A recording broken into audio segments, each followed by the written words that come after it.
अगर आप शेयर बाजार को करीब से देखते हैं तो कंपनी के तिमाही नतीजे जारी होने के बाद शेयरों के भाव में तेज उतार चढ़ाव को आपने भी देखा होगा।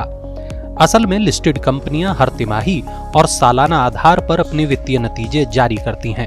कंपनियों की कमाई की रिपोर्ट निवेशकों और आम जनता को कंपनी की वित्तीय सेहत के बारे में जानकारी देती है और इनका इस्तेमाल कंपनी की भविष्य की दिशा का अंदाजा लगाने के लिए किया जा सकता है। किसी कंपनी की कमाई आपके शेयरों की कीमतों पर गहरा असर डालती है।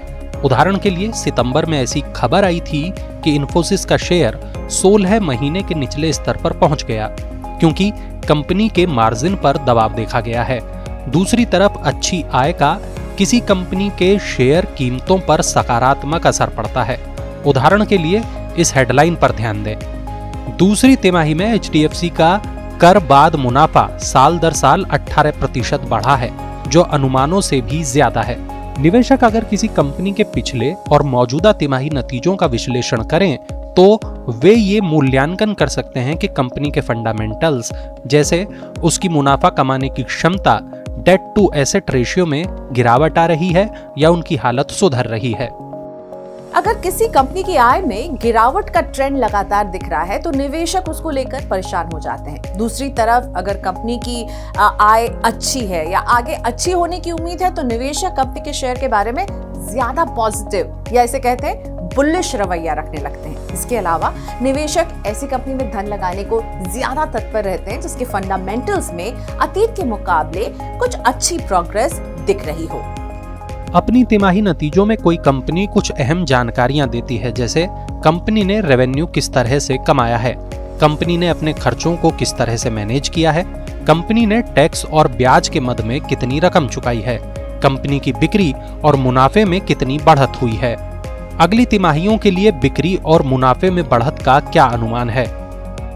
अब बात आती है कि किसी कंपनी के नतीजों का आप विश्लेषण कैसे कर सकते हैं। तो सबसे पहले ये देखें कि कंपनी की अर्निंग की क्वालिटी क्या है, और क्वालिटी से मतलब होता है कि आपको ये समझना है कि उसकी आय लगातार हो रही है, यानी ये कंटिन्यूस ट्रेंड रहा है, या किसी एक घटना की वजह से अचानक बढ़ी हुई दिख रही है। ऐसी कंपनी को प्राथमिकता देनी चाहिए जो अपने कुल रेवेन्यू का बड़ा हिस्सा अपने नियमित कारोबारी कामकाज से कमा रही हो, ना कि उसको कोई अचानक असाधारण इनकम हो गई हो या एक बार में कोई बड़ा फायदा हो गया हो।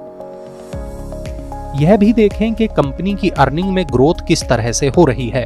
क्या कंपनी सक्षम तरीके से पूंजी आवंटन के निर्णय ले पा रही है जो कि पूंजी लगाने वालों को ऊंची कमाई के रूप में बेहतर रिटर्न दिला सके और कंपनी के शेयरधारकों के लिए वैल्यू ज्यादा से ज्यादा हो जाए। यह भी देखना चाहिए कि क्या कंपनी की कमाई पर्याप्त है। अब यह कैसे पता चलेगा, यह हम आपको बताते हैं। यह देखें कि क्या कंपनी की रिटर्न ऑन इक्विटी यानी ROE और रिटर्न ऑन कैपिटल एम्प्लॉयड यानी ROCE उसकी पूंजी की लागत से ज्यादा है, और क्या कंपनी निवेशकों के लिए ऊंचा रिटर्न पैदा कर सकती है। CFA और Fortune wealth and financial services के बिजनेस हेड मुंजाल मेहता ने कहा कि निवेशकों को किसी कंपनी की प्रति शेयर कमाई यानी EPS पर नजर रखनी चाहिए। यह भी देखना चाहिए कि वह मैनेजमेंट के वायदे के मुताबिक आगे बढ़ रही है या नहीं, और पिछले 5 साल में उसका प्रदर्शन कैसा रहा है। इसके आधार पर निवेशक किसी कंपनी के वैल्यूएशन का आकलन कर सकता है। उतार चढ़ाव या चक्रीय तरीके से कमाई की जगह लगातार कमाई में ग्रोथ को ही बड़ा पॉजिटिव संकेत मानना चाहिए। एक जरूरी बात और, अलग अलग सेक्टर्स की कंपनियों के नतीजों को कुछ खास कारक भी प्रभावित करते हैं। मसलन रुपए की कमजोरी निर्यात से जुड़ी कंपनियों पर सकारात्मक असर डाल सकती है, और रिजर्व बैंक की ओर से रेपो रेट में बढ़ोतरी बैंकों के नतीजों को प्रभावित कर सकती हैं। ऐसे में जरूरी है कि नतीजों के बेहतर विश्लेषण के लिए बाजार विशेषज्ञ की सलाह जरूर लें।